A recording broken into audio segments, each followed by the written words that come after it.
कहानी की शुरुआत 5000 साल पहले दिखाते हुए होती है, जहाँ पे हम एक जालिम राजा को हुकूमत करते हुए देखते हैं। एक वो भी वक्त था जब ये शहर आजाद हुआ करता था, लेकिन अब इस जालिम राजा ने यहाँ के लोगों को अपना गुलाम बना लिया है। ये राजा यहाँ के सभी लोगों से जमीन की खुदवाई करवा रहा होता है। असल में इसको एक ऐसे मटेरियल की तलाश थी, एक ऐसी चीज की तलाश थी जो इसको जादुई ताकतें दे सकती थी, और इस वजह से ये पहले से ज्यादा ताकतवर हो जाता और इस शहर पे नहीं बल्कि पूरी दुनिया में ही हुकूमत कर सकता था। बेसिकली इस मटेरियल का नाम एटर्नियम है, जिसकी मदद से ये एक ऐसा ताज बना लेगा जिससे ये अपने अंदर सुपर हीरो वाली पावर्स को हासिल कर सकता है। यहाँ पे मामूल के मुताबिक मजदूर खुदाई कर रहे होते हैं और उसी दौरान एक मजदूर को वो एटर्नियम पत्थर मिल जाता है, जिसको वो जालिम राजा हासिल कर लेता है और बहुत जल्द ही अपना वो ताज भी बना लेता है, जिसको पहनने से उसे बहुत सी ताकतें मिलने वाली हैं। इसी बीच में हम एक छोटे लड़के को भी देखते हैं जो कि उस जालिम राजा के खिलाफ खड़ा हो जाता है। वो गाँव वालों को समझाता है कि हमें इस जुल्म से बचना चाहिए, हमें उसके आगे नहीं झुकना चाहिए। लेकिन जब जालिम राजा को पता चलता है कि ये तो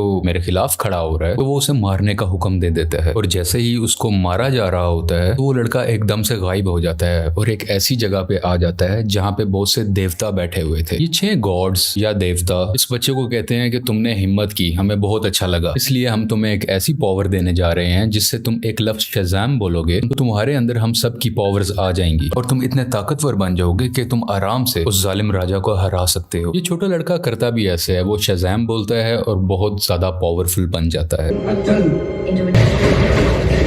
और फौरन ही वो उस राजा के महल में आ जाता है, जहाँ पे वो अपना शैतानी ताज पहन रहा होता है कि उसके पास बहुत सी पावर्स आ जाएं। लेकिन ये छोटा लड़का जो शज़ाम बोलने के बाद अब बहुत पावरफुल बन चुका है, वो वहाँ आके तबाही मचा देता है और सबको मारने लगता है। ये इतने गुस्से में होता है कि जालिम राजा के साथ साथ वहाँ के पूरे शहर को ही तबाह कर डालता है। और यहीं से कहानी जाती है 5000 साल बाद और हम प्रेजेंट का टाइम देखते हैं। अभी के टाइम पे भी हमें वही शहर दिखाया जाता है जहाँ पर एक गैंग ने पूरे तरीके से इस शहर पे कब्जा किया होता है। ये लोगों पे जुल्म कर रहे हैं, लूट मार कर रहे हैं, पूरी तरह से इस शहर को कंट्रोल में कर रखा है। असल में इस गैंग का एक ही मकसद है कि उस ताज को तलाश करना, यानी कि ये उसी क्राउन, उसी ताज को तलाश कर रहे होते हैं जो आज से 5000 साल पहले उस जालिम राजा ने बनाया था। वो खुद तो मारा गया था, लेकिन उसका ताज अभी भी कहीं ना कहीं इसी शहर में ही दफन है। अब हम एक लड़की को देखते हैं जिसका नाम एड्रियाना है। वो भी इसी ताज को ही ढूंढ रही होती है। ये लड़की पुरानी चीजों को ढूंढने में काफी एक्सपर्ट है, क्योंकि ये आर्कियोलॉजिस्ट है, यानी ये वो लोग होते हैं जो जमीन की खुदाई करते हैं और हिस्ट्री की बहुत सी चीजों के बारे में काफी मालूमात भी रखते हैं। तो ये लड़की एड्रियाना एक केव में जाती है, एक गार में जाती है, जहाँ पे काफी कोशिशों के बाद इसको वो ताज मिल भी जाता है। अभी एड्रियाना और उसके साथी इसी बात को लेके खुश हो ही रहे होते हैं, तो हमें पता चलता है कि इसी का एक साथी जिसका नाम इस्माइल है, वो उसी गैंग के साथ मिला हुआ है जिसने पूरे शहर पे कब्जा कर रखा है। तभी इस्माइल अपने साथ आए हुए एक साथी को मार देता है और अपने गैंग के दूसरे लोगों को भी उसी गार में बुला लेता है। अब लोग इसकी तरफ गन पॉइंट करते हैं और उसे कहते हैं कि एड्रियाना, हमें तुम वो ताज दे दो। तभी ये लड़की नीचे देखती है और वहां पे कुछ वर्ड्स लिखे होते हैं। जब ये उसे पढ़ती है तो इसके मुंह से निकल जाता है शज़ाम। ये लफ्ज बोलते ही वहां पे ब्लैक एडम आ जाता है और वहां पे आए हुए सब गुंडों को मारने लगता है। इतना मारता है कि वहां पे कोई भी नहीं बच पाता। जबकि रही बात इस्माइल की, जो गुंडों के साथ मिला हुआ था, वो वहां पे मरने का नाटक करता है, इसलिए उसकी जान यहाँ पे बच जाती है। क्योंकि एड्रियाना ने ब्लैक एडम को जिंदा किया होता है, दोबारा से जगाया होता है, तो वो उसको कुछ भी नहीं कहता। अभी ब्लैक एडम वहीं पर होता है कि गैंग के कुछ और लोग आ जाते हैं और उस पर एक स्पेशल वेपन से अटैक करते हैं। ये वेपन उसी एटर्नियम मटेरियल से बना होता है जिसकी मदद से वो ताज भी बना था। और जैसे ही ये मिसाइल ब्लैक एडम को लगता है तो उसे वाकई दर्द महसूस होती है। ब्लैक एडम उस मारने वाले गुंडे की तो जान ले लेता है, लेकिन उस रॉकेट या उस छोटे से मिसाइल के लगने की वजह से खुद भी बेहोश हो जाता है। तो हमें यहाँ पे ये पता चलता है कि एटर्नियम ऐसा मटेरियल है जो ब्लैक एडम की कमजोरी है और इसी मटेरियल से ब्लैक एडम को मारा भी जा सकता है। तो ये देखते हुए एड्रियाना काफी परेशान हो जाती है और वो ब्लैक एडम को अपने घर ले जाती है। जैसे ही ब्लैक एडम को होश आता है तो वो यहाँ पे एड्रियाना के बेटे से मिलता है। ये बच्चा ब्लैक एडम को कहता है कि आप 5000 साल से उस गार के अंदर बंद थे, अब क्योंकि हमारा शहर गुलामी बसर कर रहा है, वो गैंग हमें जीने नहीं दे रहा, तो आप हमारे लिए एक मसीहा बन के आए हो, आप ही हमारे शहर को उस गैंग से बचाओगे। ब्लैक एडम को यहाँ पे कोई फर्क नहीं पड़ता। वो कहता है कि आज से 5000 साल पहले ये मेरा शहर हुआ करता था, अब यहाँ पे सब कुछ बदल चुका है, तो इस शहर को बचाने के लिए मैं रिस्पॉन्सिबल नहीं हूँ, मुझे इस शहर और यहाँ के लोगों से कोई मतलब नहीं है। और ये बात कहते ही वो घर से बाहर आ जाता है और शहर में फिरने लगता है और शहर को देखने लगता है। इसके बाद हम एक फीमेल लीडर को देखते हैं जिसका काम इस दुनिया में आने वाले सुपर हीरो और सुपर विलन्स को रोकना होता है। दुनिया में ऐसे हालात रखने होते हैं जिसकी वजह से आम लोगों को कोई मुश्किल ना आए और हमारी जमीन को भी कोई खतरा ना हो। वो यहाँ पे एक सुपर हीरो हॉकमैन से बात कर रही होती हैं। कहती हैं कि ब्लैक एडम अब वापस आ चुका है और उसे अगर रोका ना गया वो पहले की तरह इस बार भी बहुत ज्यादा तबाही मचा सकता है, और वो अगर पागल हो गया, वो गुस्से में आ गया, तो उसको रोकना लगभग नामुमकिन है। हॉकमैन इस चीज के लिए राजी हो जाते हैं और अपनी टीम इकट्ठी करते हैं जिसमें और भी बहुत से सुपर हीरोज शामिल होते हैं और सब मिलकर ब्लैक एडम को पकड़ने के लिए निकल जाते हैं। दूसरी तरफ उस गैंग के कुछ लोग एड्रियाना के घर पहुंच जाते हैं क्योंकि उन्हें पता था वो ताज अभी भी उसी के पास है, तो वो ताज लेने ही गए थे। और जैसे ही वो लोग एड्रियाना की फैमिली पे हमला करने वाले होते हैं तो ब्लैक एडम्स वहां पे उनको बचाता है और उस गैंग के लोगों को एक बार फिर से मार डालता है। और बचे हुए कुछ लोगों से ये अभी फाइट कर ही रहा होता है, तभी उसी वक्त हॉकमैन की बनाई हुई टीम वहां पे आ जाती है और ये सब मिलके ब्लैक एडम से लड़ाई करने लगते हैं। लेकिन अभी भी ब्लैक एडम इन पर भारी था। वो गैंग के लोग और जस्टिस सोसाइटी की टीम दोनों मिलके भी इसका कुछ नहीं बिगाड़ पा रहे थे और आखिरकार ब्लैक एडम वहां से चला जाता है। ये जस्टिस सोसाइटी की टीम जो कि हॉकमैन की बनाई हुई टीम है, वो एड्रियाना के पास आते हैं और उसे मदद मांगते हैं कि तुम हमारी हेल्प करो उसको पकड़ने में। लेकिन एड्रियाना उन्हें कहती है कि तुम तब कहाँ थे जब हम पे ये जुल्म हो रहे थे, तुम लोगों को तो मैंने पहले कभी नहीं देखा। एक ब्लैक एडम ही है जिसने हमें बचाया, जब मैं मरने वाली थी तो उसी ने ही मुझे बचाया था। जस्टिस सोसाइटी के लोग कहते हैं जिसको तुम समझ रही हो कि वो तुम्हारी हिफाजत कर रहा है वो बहुत खतरनाक है। आज से 5000 साल पहले भी उसने हमारे इसी शहर को पूरे तरीके से तबाह कर दिया था। और बिल आखिर ये लोग एड्रियाना को राजी कर लेते हैं और इसीलिए एड्रियाना इन सबको ब्लैक एडम के पास ले जाती है ताकि सब लोग बैठ के आपस में बात कर सके, ताकि वो दोनों एक दूसरे की बातों को समझ सके और इनकी आपस की लड़ाई आपस में खत्म हो जाए। तभी दूसरी तरफ इस्माइल जो कि एड्रियाना का साथी था वो उसके घर में एंटर हो जाता है ताकि वो ताज वहां से ढूंढ सके और उसका इस्तेमाल अपने लिए कर सके। लेकिन जब उसे वो ताज नहीं मिलता तो वो गुस्से में एड्रियाना के बेटे को उठा के अपने साथ ही ले जाता है। यहाँ काफी चालाकी से इसका बेटा अपनी मदर यानी एड्रियाना को फोन कर देता है और सब कुछ बता देता है कि मुझे किडनैप कर लिया गया है, मुझे इस्माइल ने ही किडनैप किया है। ये सुन के ये काफी परेशान हो जाती है, इसलिए ये जस्टिस सोसाइटी और ब्लैक एडम से हेल्प मांगती है, मेरे बेटे को वापस लाने में मेरी मदद करो। और ये दोनों राजी भी हो जाते हैं और मिलकर उसके बेटे को ढूंढने लगते हैं। यहीं पर हॉकमैन उस गैंग के 2 आदमियों को पकड़ लेता है और मार के पूछने पे उसे पता चलता है कि इस्माइल कहाँ पे है। इस्माइल ने उसके बेटे को एक खुफिया जगह में रखा है जो कि एक रेगिस्तान में है। और जब ये सब यानी ब्लैक एडम और जस्टिस सोसाइटी उस जगह पर पहुंचते हैं तो देखते हैं कि इस्माइल ने उसके बेटे पे गन पॉइंट की हुई है। और यहाँ पे इस्माइल एक राज बताता है कि वो गैंग जो पूरे शहर में तबाही मचा रहा है उसका लीडर मैं ही हूँ और ये सब गुंडे मेरे लिए ही काम करते हैं। इसलिए वो एड्रियाना को कहता है कि अगर तुम्हें अपने बेटे की जान बचानी है तो मुझे वो ताज दे दो। तो ये परेशान माँ उसको वो ताज दे देती है ताकि उसके बेटे की जान बच सके, लेकिन इसके बावजूद भी वो उस बच्चे पे गोली चला देता है। और जैसे ही ब्लैक एडम ये देखता है तो वो तेज स्पीड से उड़ता हुआ उसके आगे आकर उस बच्चे की जान बचा लेता है और यहाँ पे इस्माइल को अपनी लाइटनिंग से जला के मुकम्मल तरीके से खत्म कर डालता है।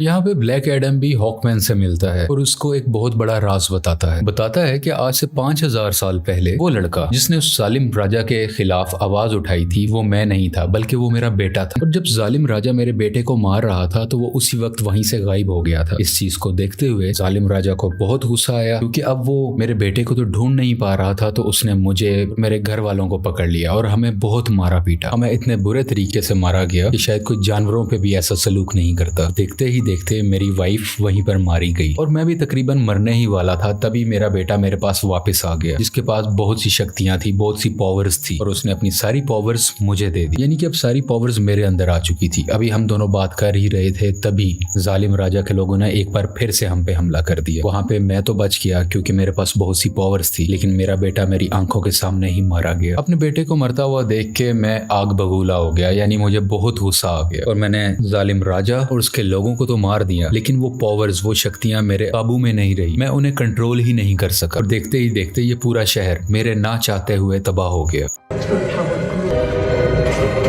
मेरा ऐसा करने की वजह से उन देवताओं ने, जिन्होंने मेरे बेटे को शक्ति दी और वो शक्ति अब मेरे पास है, वो बहुत नाराज हो चुके थे कि मैंने अपनी पावर का मिसयूज किया है, मैंने अपनी पावर को कंट्रोल में नहीं रखा। इसीलिए उन्होंने मुझे उस केव में बंद कर रखा और मैं कई हजार साल तक उस केव, उस गार के अंदर बंद रहा। जब एड्रियाना ने आके नाम लिया तो मैं एक बार दोबारा से जिंदा हो गया। यहाँ पे ब्लैक एडम को अभी भी बहुत अफसोस होता है कि उसकी वजह से पहले भी बहुत ज्यादा तबाही मची और अब भी बहुत ज्यादा तबाही मची है, बहुत से लोग मारे गए। ये वो हॉकमैन को कहता है कि मैं सरेंडर करना चाहता हूँ, मैं अपनी पावर्स को खत्म करके तुम लोगों के हवाले करना चाहता हूँ ताकि मेरी वजह से किसी को कोई नुकसान ना पहुंचे। इसके बाद ब्लैक एडम शज़ैम का वर्ड बोलता है, जिससे वो वापस से अपनी एक नॉर्मल फॉर्म में आ जाता है, यानी वो एक नॉर्मल इंसान बन जाता है जिसके पास इस वक्त सुपर पावर्स नहीं है। और जब तक ये दोबारा शज़ैम नहीं बोलेगा तब तक ये वापस से ब्लैक एडम नहीं बन सकता। इसलिए ये इनसे रिक्वेस्ट भी करता है, तुम मेरे साथ कुछ ऐसा करो कि मैं दोबारा से ये वर्ड बोल ही ना सकूं। आखिरकार ब्लैक एडम को पानी के अंदर डाल दिया जाता है और उसके मुंह में एक ऐसी डिवाइस लगा दी जाती है जिस वजह से ये बोल ही ना पाए। ये एक छोटी सी जेल होती है जिसमें ब्लैक एडम को बंद कर दिया जाता है। दूसरी तरफ हमें इस्माइल को दिखाया जाता है जो कि मर चुका था और अब वो हेल के अंदर आ गया है। इस्माइल को एक बात शुरू से पता थी कि अगर वो उस ताज की ताकत को हासिल करना चाहता है तो उसका तरीका ये है कि उसको वो ताज अपने हाथ में पकड़ना होगा और उसी वक्त कोई ना कोई उसको मारे ताकि वो मर के हेल में आ जाए, यानी कि जहन्नुम में आ जाए और वो हेल के डीमन से यहाँ पे मिल सके जिनसे वो पावर हासिल कर सके। ये सारी बातें इस्माइल शुरू से ही जानता था, इसीलिए उसने ब्लैक एडम को उकसाया कि मैं जैसे ही एड्रियाना के बेटे को मारूंगा ब्लैक एडम आके उसे बचाएगा और मुझे मार डालेगा और उसी वक्त ताज भी उसके हाथ में ही था। ये सब बातें ये शुरू से जानता था और सब कुछ इसके प्लान के मुताबिक ही हो रहा था। यहाँ हेल के डीमंस इस्माइल से मिलते हैं और उसको अपनी पावर्स दे देते। पहले जैसा इंसान नहीं था, ये सबाक बन चुका होता है। ये इन पावर्स के साथ इस दुनिया में आ जाता है और हर तरफ तबाही मचाने लगता है। जैसे ही जस्टिस सोसाइटी को इसके बारे में पता चलता है तो वो इसके मुकाबले के लिए इसके सामने आते हैं। यहाँ पे काफी देर लड़ाई चलती रहती है, लेकिन सबाक क्योंकि बहुत ज्यादा पावरफुल था, ये सब मिल के भी उसको नहीं रोक पा रहे थे।